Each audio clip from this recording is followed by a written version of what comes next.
राम राम भाई सभी साथियों को। मैं ललित ठाकुर बहादुरगढ़ से। गाइस आज है करवा चौथ और भाई गीतू ने अपनी शॉपिंग वॉपिंग तो कल कर ली थी। बाजार गए थे, मार्केट गए थे, भाई खर्चा करवा दिया है पूरा।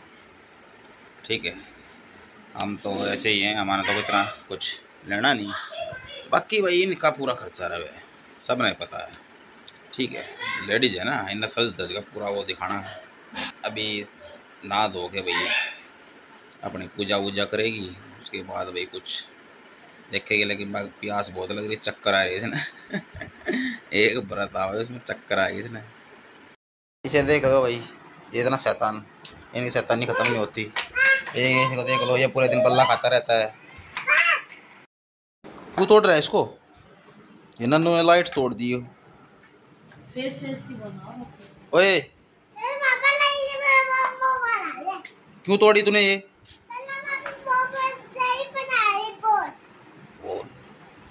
देखो लाइट को सिर पे रख के घूम रहे हैं भाई दोनों। ये देखो डांस इसका। ओए ओए ओए ओए गाइस लेडीज का भी तैयार होना भाई महाभारत है। सुबह तक शाम हो जाएगी, पाठ देखते रहो आदमी, पर ये तैयार ना हो। हेरन कितना टाइम लगा हुआ है। चश्मा लगा के दिखा। गाइस नन्नू ने चश्मा लगा लिया। कैसा लग रहा है चश्मा? देखो बताओ भाई, सुंदर लग रहा है भाई। ओए लड़ाई मत करो, एक्टर पूरा है ना। गाइस गीतों की मेहंदी देख लो भाई, बढ़िया रच रही है। गाइस फाइनली गीतू तैयार होगी, रेडी हो गई है। अभी ये देख लो, श्रृंगार भाई कई साल में होया है। ठीक है नन्नू? कितनी देर में रेडी हुई मम्मी? ये देख लो। अब क्या करना है? अब पूजा वूजा होगी। तो गाइस पूजा वूजा करने के लिए अब रेडी है। ठीक है, तो भी चलेगा, तो भी कर लियो पूजा बैठ के। दादी को बुला के लिया। दुकान पे है। अभी सारे बैठ के गाइस पूजा वूजा करेंगे। गाइस पूजा के लिए गीतू तो बैठ गई है और मम्मी की वेट कर रही है। मम्मी भी आने वाली है तो तभी साथ में बैठ के पूजा होगी इनकी। तो गाइस अपना अभी पूजा के लिए नन्नू भी बैठ गई है और गीतू भी बैठ गई है और मम्मी भी आ चुकी है। अपना जल वल लेके अपना बैठ के पूजा करेंगे। उसके बाद ही तो अभी इनकी पूजा स्टार्ट होगी। यहाँ पे नन्नू भी शैतानी कर रहा था बार बार, कभी इधर कभी उधर। इसने पानी भी गिरा दिया था। तो अभी चल रही है देखो।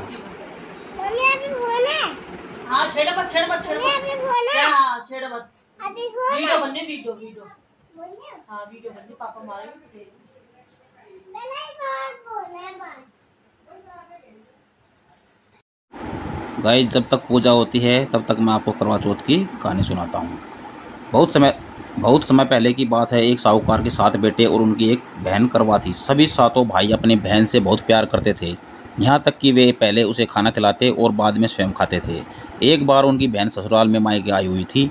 शाम को भाई जब अपना व्यवसाय बंद कर घर आए तो देखा उनकी बहन बहुत व्याकुल थी। सभी भाई खाना खाने बैठे और अपनी बहन से भी खाना खाने का आग्रह करने लगे। लेकिन बहन ने बताया कि उसका आज करवा चौथ का निर्जल व्रत है और वह खाना सिर्फ चंद्रमा को देखकर ही यह देखकर ही खा सकती है। क्योंकि चंद्रमा अभी तक नहीं निकला है, इसलिए वह भूख से व्याकुल हो उठी। सबसे छोटे भाई को अपनी बहन की हालत देखी नहीं जाती है और वह दूर पीपल के पेड़ पर एक दीपक जलाकर छलने की ओट में रख देता है। दूर से देखने पर वह ऐसा प्रतीत होता है कि जैसे चतुर्थी का चांद उदित हो रहा है। इसके बाद भाई अपनी बहन को बताता है कि चांद निकल आया है, तुम उसे अधरिया देखने के बाद भोजन कर सकती हो। बहन खुशी के मारे सीढ़ियों पर चढ़कर चांद को देखती है। उसे अधरिया देखकर खाना खाने बैठ जाती है।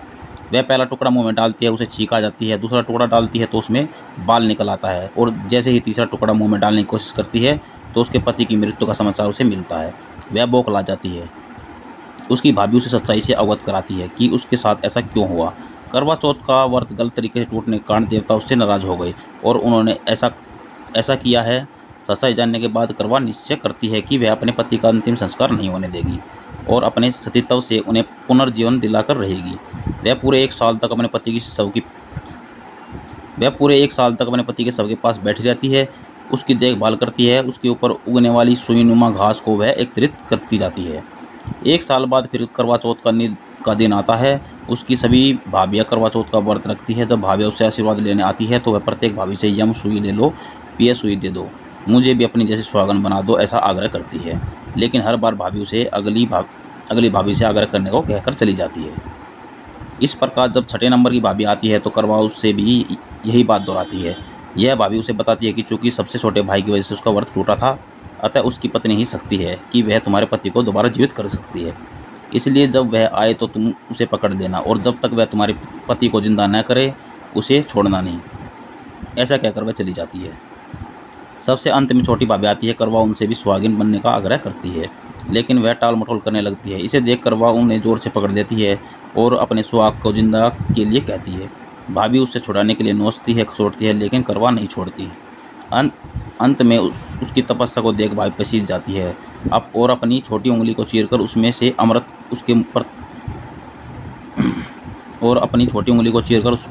उसके पति के मुंह में डाल देती है। करवा का पति तुरंत श्री गणेश कहते हुए उठ बैठता है। इस प्रकार प्रभु कृपा से उसकी छोटी भाभी के माध्यम से करवा को अपना सुहाग वापस मिल जाता है। हे श्री गणेश, माँ गौरी, जिस प्रकार करवा को चीर सुहागन का वरदान आपसे मिला है, वैसा ही सबको सुहागन को मिले। तो गाइज़, ये थी करवा चौथ की कथा जो मैंने आपको सुनाई है, और अभी पूजा भी ख़त्म ही होने वाली है बस। सो गाइज़, पूजा हो चुकी है और अभी गीतू जल ले गई थी ऊपर, अपना सूरज दादा को भी जल अर्पण करना था तो वो भी कर दिया है। और अभी इनका टी टाइम हो जाएगा, क्योंकि अभी एक बार ही पी सकते हैं इसमें, फिर बार बार नहीं। तो उसके बाद फिर शाम को ही जब चांद के दर्शन होंगे तभी अपना व्रत खोल पाएंगे ये। तो ये पीछे देख लो, अपना सिंपल लुक में आ चुकी है। साड़ी पहनना बहुत झंझट है बाकी। झंझट है, ठीक है, जब तो श्रृंगार करना बहुत ज़रूरी होता है। तो गाइज, ये पार्ट 1 है और पार्ट 2 आप कल आएगा। तो मिलते हैं नेक्स्ट व्लॉग में, जब तक के लिए बाय बाय, सभी को राम राम।